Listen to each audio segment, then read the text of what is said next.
flow like water, so I'm going mainstream. Yeah.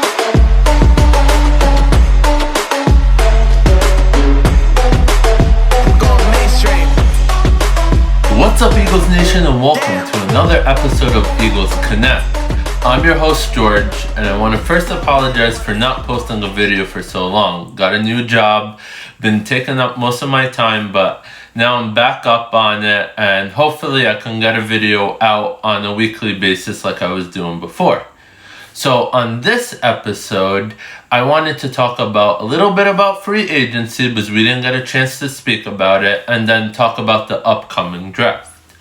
So in free agency, we signed a few players, but one of the key players that we signed was Anthony Harris, which I think was a bargain. If you look at what he was getting paid in Minnesota, he was under the franchise tag, and he was getting paid $11.4 million. Well, we got him for a one-year contract for $5 million. That's a steal for one of the top safeties in the league, as well as he's still at his prime. Now, he's at the tail end of his prime, but nevertheless, he is at his prime. So I think at 29 years old, $5 million, one-year contract for Anthony Harris, one of the top safeties in the league, who has a relationship with Jonathan Gannon. I think that's a steal. I think that's a home run pick. So I am very pleased with that signing. Another signing is Eric Wilson, who is also from the Minnesota Vikings. Now, Eric Wilson is an up-and-coming linebacker. He's at the age of 27, and he got his first start last year with the Minnesota Vikings. Now, let's get these stats, because it's very impressive. At his first start in 2020, he had 122 total tackles, 8 tackles for losses, 3 interceptions, 8 pass defended, and 3 sacks. That is impressive. So we actually signed him for a one-year deal for $3.5 million. So I think that kind of solidifies the linebacker group, and I'm sure we're going to draft a linebacker, but we don't have to draft early anymore. I think with him and Alex Singleton, I think we're shaping up that linebacker group. So I think that's a great signing as well. Other two signings that we had was Jordan Howard, the running back, who played with the Eagles. He was on the roster at 2019, got injured, but had some really good games with us, especially that Green Bay game. And then he came back. He signed with Miami. Miami cut him. Came back with the Eagles at the end. Didn't do much. But I think that Jordan Howard is at the point of his career right now where he's an insurance policy. So I can't argue with the signing. I think if Miles Sanders goes down, to have Boston Scott and Jordan Howard there, I think that really handcuffs Miles Sanders. So I think that's a good signing as well. Last signing was Joe Flacco. Sure, whatever. I mean, I don't think he's going to be able to mentor Jalen Hurts, because they just have two different styles of playing quarterback. But nevertheless, he was a Super Bowl MVP. Joe Flacco in his career did really good during playoffs. So maybe if we get to the playoffs, he can kind of mentor Jalen Hurts on how to get ready, kind of the mindset he needs to be. So I think it's a great signing. I know he came out saying he's ready to compete, and Nick Sirianni also is saying that the QB position is still up for grabs, and it's not. I think Jalen Hurts is the starter. Joe Flacco is just a backup, and you know what? If Jalen Hurts does get hurt and Joe Flacco comes up, I think Nick Sirianni could play the Phillip Rivers playbook and kind of run the offense that way. So I honestly think it's an alright. I would have liked maybe Tyrod Taylor or maybe RG3, someone who has a similar skill set as Jalen Hurts. So if he does go down, the offense doesn't have to change that much. But Can't complain. I think he's a decent backup quarterback. So let's get to the draft. And the first thing I want to talk about the draft is the trade to 12.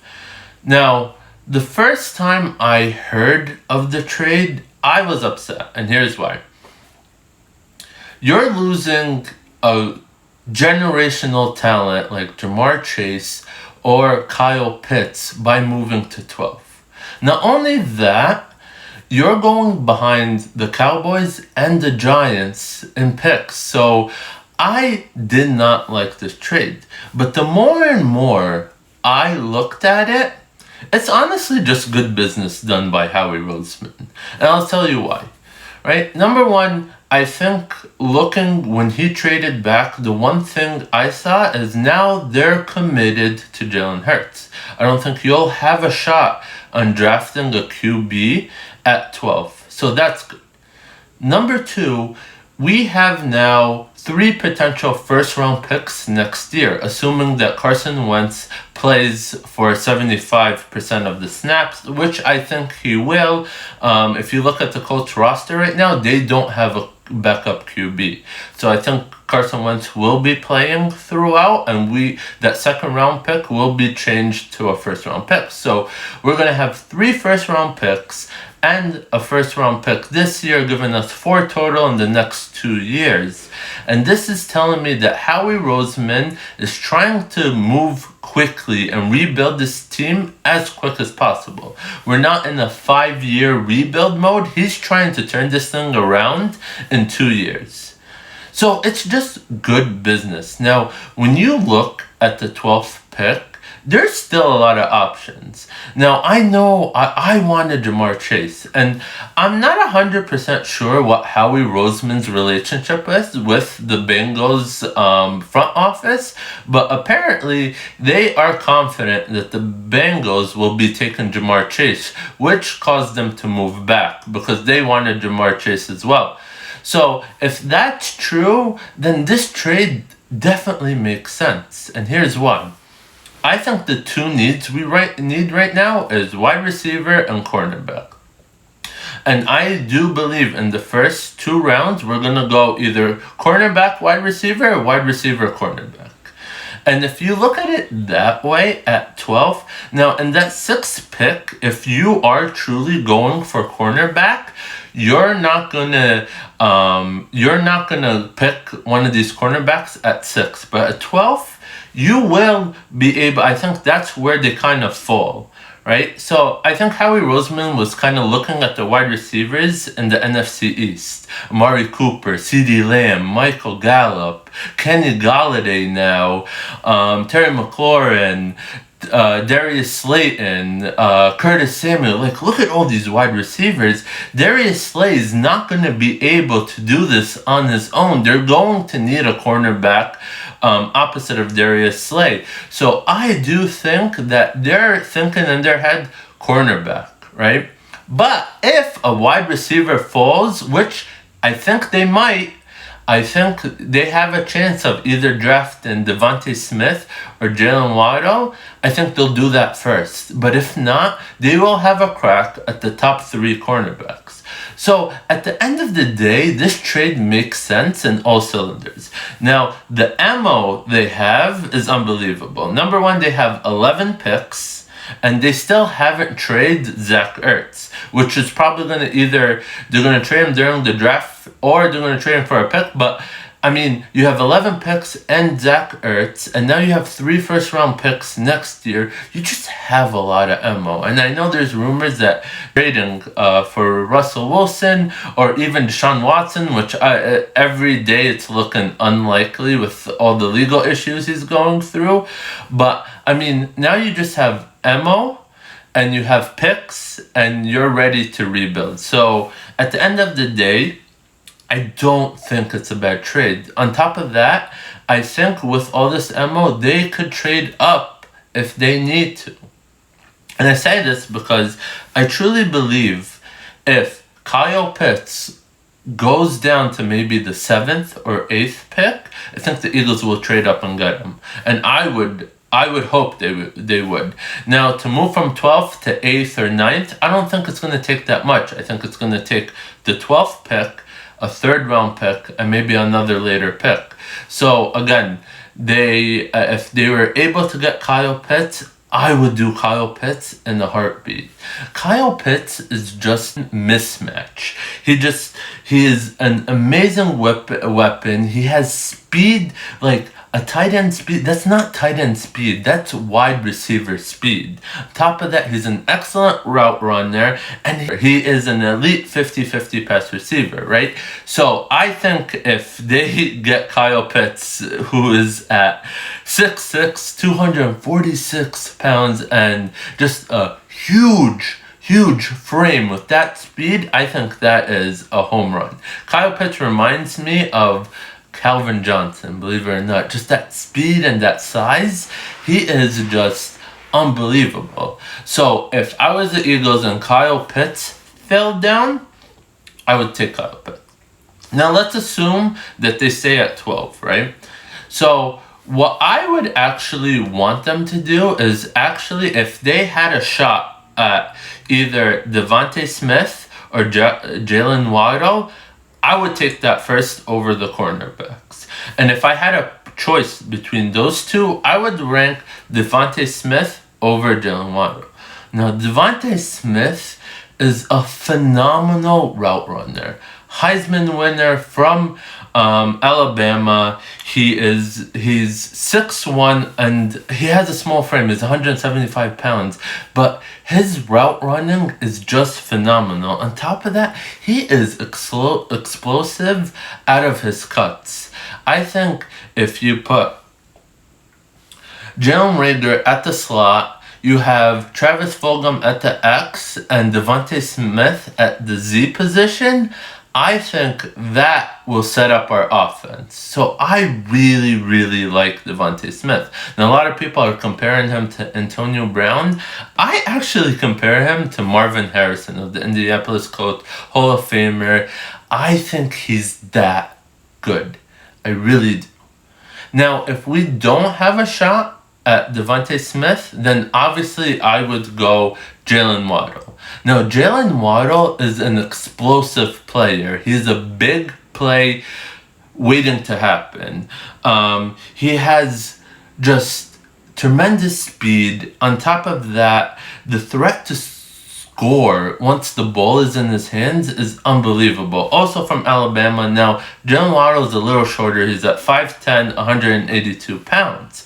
Now, Jaylen Waddle reminds me of Tyreek Hill. Just his frame, the way he plays, his speed, it reminds me all of Tyreek Hill.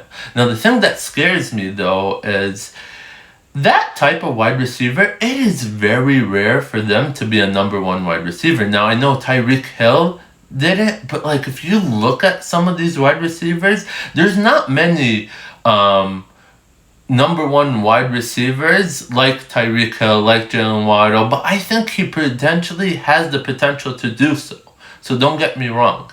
And if you ask any defensive coordinator, yeah, they're scared of Devontae Adams or D-Hops. They're like scared of them, but they are terrified of Tyreek Hill. So I think Jaylen Waddle is my next pick if DeVonta Smith is not there. Now, a lot of people are saying that Jalen Reagor and Jaylen Waddle kind of have the same kind of skills and kind of the same frame. I'm telling you, Jaylen Waddle is a better version of Jalen Reagor. So I think, again, you would put Waddle at the Z position as well. So I think those two wide receivers would be an excellent pick.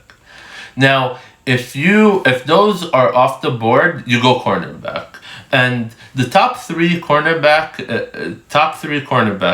are Khalid Farley, Jaycee Horn, and Patrick Surtain. Now, if I had to rank them by talent, I think Khalid Farley is the talented of the three. However, because of his injury history, I think he tore an ACL in college, had a back injury that caused him not to attend his pro day. So I think because of his injury history, I would actually rank him number 3 out of the 3. So my number 1 is Jaycee Horn. Now, Jaycee Horn is just a national football player. He runs his routes perfectly, and he does prevent separation. On top of that, he's a tough physical defender, and he is smooth in and out of his breaks. He has a feel good for coverage, and he has good instinct. So I think Jaycee Horn would be my number 1 pick if I had the shot at all 3 of them. And Jaycee Horn reminds me of Kelley, which is cornerback for Patriots and the Broncos. And he was a Pro Bowl player.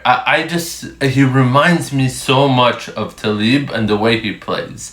So I really like Jaycee Horn. Now, Jaycee Horn is 6'1", 205 pounds, and in his pro day, he ran a 4.39. which is a lot faster than a lot of people gave him credit for. So I think he's been working on his speed. I just think at his pro day, he really put his stock up to prove that he's the number 1 cornerback in the draft. So I really like Jaycee Horn. Now, if it's not Jaycee Horn, then I would go Patrick Surtain out of Alabama. Now, he is at 6'2", 203 pounds. He has excellent height, excellent length. He has straight line speed. Sometimes he'll get burned, but his straight line speed is phenomenal.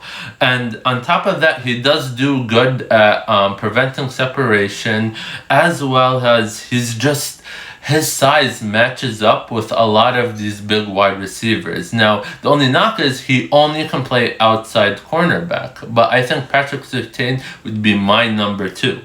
And at the last end is Farley, and I hate to put him at number 3 because I really do think that he's a talent, like a different kind of talent. Because if you look at it, he is 6'2", 207 pounds, but he is so fast.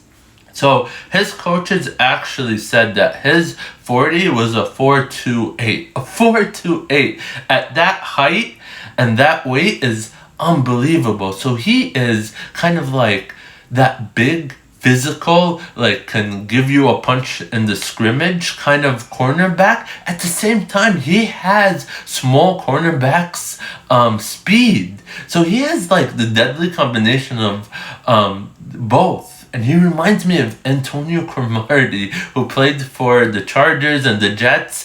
I mean, he is that good in my eyes. I just think he is so physical. He can match up with the big receivers, but he's so fast too. And I hate to put him at the 3rd rank, but I mean, the injuries does concern me a lot. And at 12, I don't know if I would risk it. And I don't think a lot of teams are willing to risk it. So like, if you want Farley, I wouldn't mind actually trading down and getting him.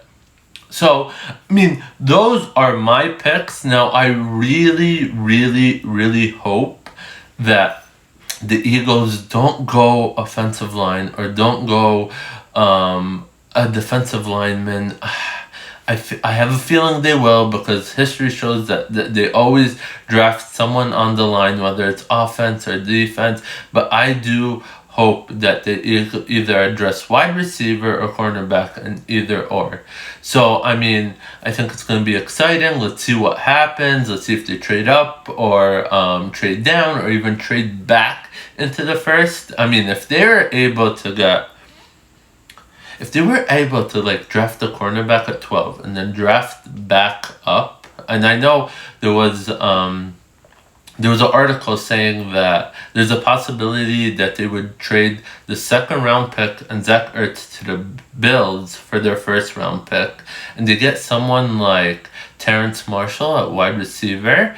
I mean, that would be the dream. And then you would have 5 first round picks in the first 2 years. I think that would be amazing. So please comment, let me know who you think we would pick. Again, please subscribe, as well as just follow me on Instagram and Twitter. I will be keeping up with the draft on draft day, both every day. So Thursday, April 29th is the first, and then on Friday is the second and third rounds, and then on Saturday is the rest of the rounds. So I will be keeping update of who we pick and kind of what's going on. If there's any trades or whatnot, we'll definitely keep everyone posted. So please follow me on Instagram as well as Twitter.